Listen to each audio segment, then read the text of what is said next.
Graça e paz aos eleitos do Senhor.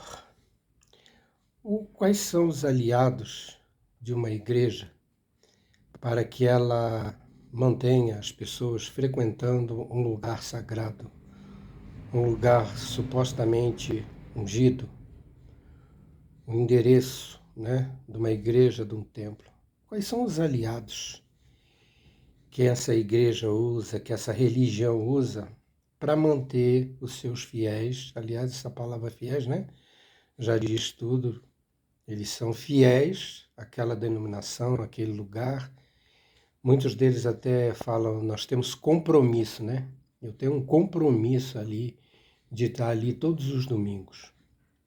Quais são os aliados que eles usam, Tem vários, mas os que mais se destacam realmente é o dízimo, entre eles o dízimo, E a segunda vinda de Cristo. Jesus está voltando, isso é muito comum você ver. Jesus está voltando.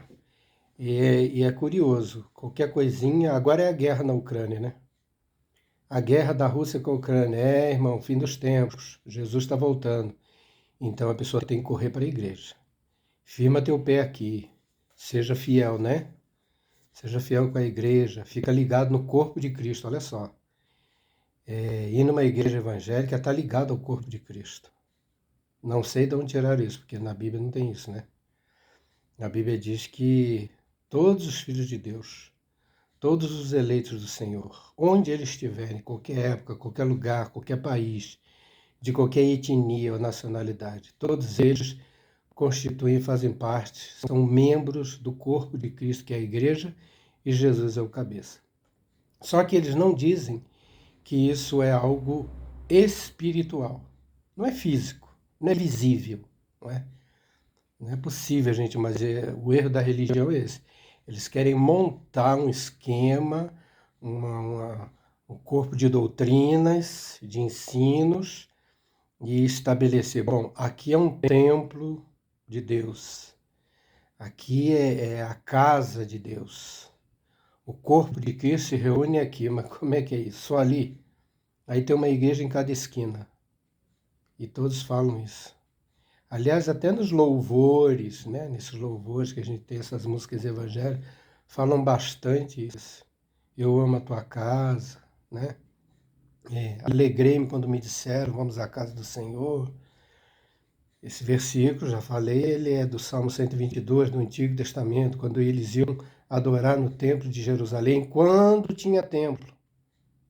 Tem templo lá em Jerusalém hoje? Não tem mais. Esse templo, centro da adoração, não tem mais. Mas isso essas igrejas não exploram, nem esclarecem os seus membros, senão eles não vão mais lá. Então, para manter eles frequentando a igreja, um templo feito por mãos de homens, contrariando o que está em Atos capítulo 7 e capítulo 17, que declara com muita abertamente, Deus não habita em templos feitos por mãos de homem.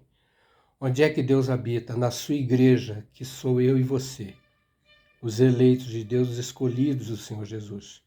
Nós somos a igreja. Onde nós estivermos, em qualquer lugar, qualquer dia, trabalhando, indo, vindo, dormindo, acordado, somos igreja. Por quê? Porque é espiritual, irmão, não é físico, não é material. Lá em Jerusalém, onde tinha o templo, agora tem uma enorme mesquita muçulmana. Tem mais templo, não. Se não tem mais templo, não tem mais dízimo, não tem mais ritual, não tem mais cerimônia nenhuma da lei mosaica, que essas igrejas que diz que são o corpo de Cristo praticam vários rituais e coisas que já são do antigo pacto. E que nós, até como gentios, nem judeus somos, nunca tivemos debaixo dessa lei mosaica. Não tem nada a ver. Mas isso as igrejas não vão explicar para os seus membros, porque precisa prendê-los lá, não é? Então, dízimo virou dinheiro, que dízimo nunca foi dinheiro. O dízimo era da plantação, da vinha, da figueira, da oliveira, do gado, dos rebanhos. Dízimo era isso. Dízimo era anual, não era mensal. Mas isso nunca essas igrejas vão esclarecer, porque se falar a verdade, ninguém mais vai lá.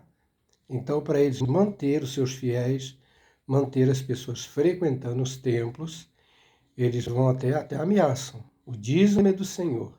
Se você não estiver dando dízimo, que é dinheiro mensal do teu salário, você está roubando a Deus e o devorador vai te pegar. O devorador que fala o Antigo Testamento era o devorador da plantação, era o pulgão, né? Eram as pragas que tinha na lavoura. Era gafanhoto, locusta, o pulgão, né? E era gafanhoto no Antigo Testamento. No Novo Testamento, nessas igrejas, o gafanhoto virou demônio, virou diabo, Satanás. Se você não der o dízimo e não for fiel, o devorador vai te pegar, você não vai conseguir emprego, você não vai ter paz, vai acontecer tragédias. Olha que coisa terrível. Isso é a artimanha da religião, né? Para manter as pessoas lá. Contrariando o que o próprio Cristo disse, né? No livro de João, capítulo 8. Conhecereis a verdade, e a verdade vos libertará. Então, as pessoas que frequentam uma religião, uma igreja, um templo, eles não são libertos. Eles são escravos de um sistema religioso, porque ficam ali sob o comando de um líder humano, um pastor, que muitas vezes oprime as pessoas, claro, falando essas coisas toda ameaça. Por que eu falo isso? De experiência própria. Quando eu frequentava esses templos, passei por todas essas coisas aí. Você passa situações, às vezes, constrangedoras, né? Você, às vezes, é humilhado em público e ninguém fala nada. As pessoas ainda zombam de você e aplaudem o líder, aplaudem o pastor, não é? Então, os argumentos mais fortes que eles têm é o dízimo e a segunda vinda de Cristo. A segunda vinda de Cristo que já se realizou no ano 70, né? Está em Mateus 24, quando Jesus falou que o templo viria abaixo, os discípulos entenderam, opa, isso é juízo de Deus. Aí eles pediram mais detalhe. E Jesus desenvolveu e deu detalhes do que aconteceria com a queda do templo, que seria aquilo.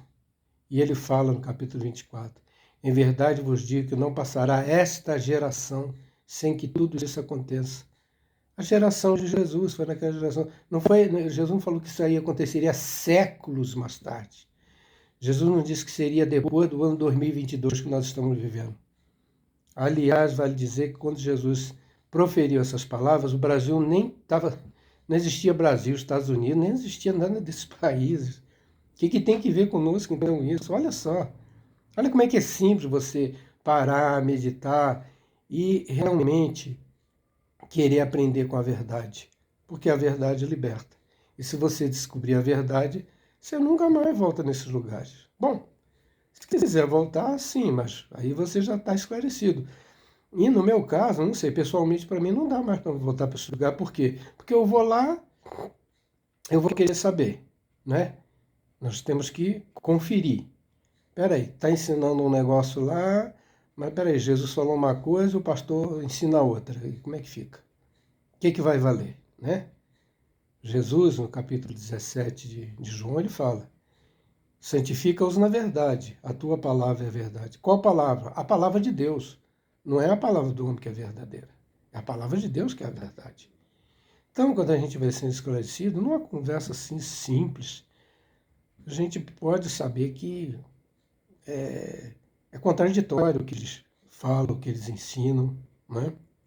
E falam que ali é a casa de Deus, que você tem que estar ligado ali, porque Jesus vai voltar, e se você estiver fora da igreja, isso é uma piada, né? Como é que a igreja está fora da igreja? Como é que é isso? Se nós somos a igreja, os eleitos de Deus, os filhos de Deus, nós somos membros do corpo de Cristo, já falei, onde nós estivermos, na situação que estiver, até no hospital doente, até sendo submetido a uma cirurgia do nosso corpo físico, não tem nada a ver, nós somos igreja ali de Jesus. E se a gente partir ali, estaremos para sempre com o Senhor, como já vivemos com Ele agora, hoje, no presente. Quando as pessoas falam, né, irmãos, quem estiver fora da igreja não entra no céu. E as pessoas às vezes falam, lá no céu, né? Nós vamos morar lá no céu. Fala como se fosse uma coisa futura, distante, e como se fosse um lugar físico. Não é. Está no céu, nós vivemos já no céu e a eternidade é aqui e agora com Jesus. Por quê? Porque é um estado de espírito, é uma condição espiritual. Não é física, não é humana. Não depende de lugar, de dia, hora, mês e ano. Né? Então, os aliados da igreja é isso, são isso, é o dízimo, né? Que é uma mentira. Você lê o livro de Atos dos Apóstolos, 28 capítulos em Atos dos Apóstolos, não tem nenhum versículo falando do dízimo ali. Não tinha. Ah, mas ali eles davam 100%. Sim, eles estavam com o coração tão alegre, tão desprendido das coisas materiais, que eles davam 100%, eles não davam 10%. Mas ninguém estabeleceu isso. Porque na graça não pode ter lei, regra e doutrina. Isso não é graça. A graça é a ação do Espírito na minha vida, no homem interior, no meu coração, na minha mente. Isso é graça. Né? Agora, você bota uma regra, você bota uma doutrina, acabou a graça. Você botou uma lei, acabou a graça, não é graça. O ministério da lei já passou. O Antigo Testamento da lei mosaica, Romanos capítulo 10, verso 4, o fim da lei é Cristo. João 1,17, a verdade e a graça vieram por Jesus Cristo. Então, irmãos, é maravilhoso a gente ser liberto, esclarecido, andar livre, sem fardo de religião, sem peso de doutrina de homem, de cobranças de homens que querem se assenhorear da nossa vida. Não tem nada a ver isso aí. Aí eu acho, outra coisa que eu acho muito curiosa é que os crentes são, a maioria não guardam nada, não lê Bíblia, não sabe de nada. Mas tem certos versículos que eles têm na ponta da língua, como por exemplo Hebreus 10, né? Irmão, mas não deixando a nossa congregação, não deixando de congregar. Eles acham que essa carta aos Hebreus, capítulo 10, está falando da igreja dele, que nunca existiu, essas igrejas aí surgiram na Idade Média, aí não sei, a partir dos reformadores, aí ao longo dos séculos, aí foi surgindo homens aí sábios, aí e a igreja foi fracionando, dividindo e tal, isso aí. É congregar, a nossa congregação é onde se reúne 2 ou 3, como disse o próprio Cristo em Mateus 18, 20. Onde estiverem 2 ou 3, ali estou eu. Tá, irmão, quer congregar? Não tem problema nenhum, não é errado, não. Vamos nos reunir. Mas não precisa ser uma multidão de 10 mil pessoas, um monte de igreja denominacional, tem a convenção, tem o centro, né, religioso ali, a secretaria central dessas igrejas todas. É congregar? Reúne. Aqui em casa, por exemplo, a gente se congrega todo dia. Somos 2, Jesus não falou 2 ou 3. Para que precisa? Né?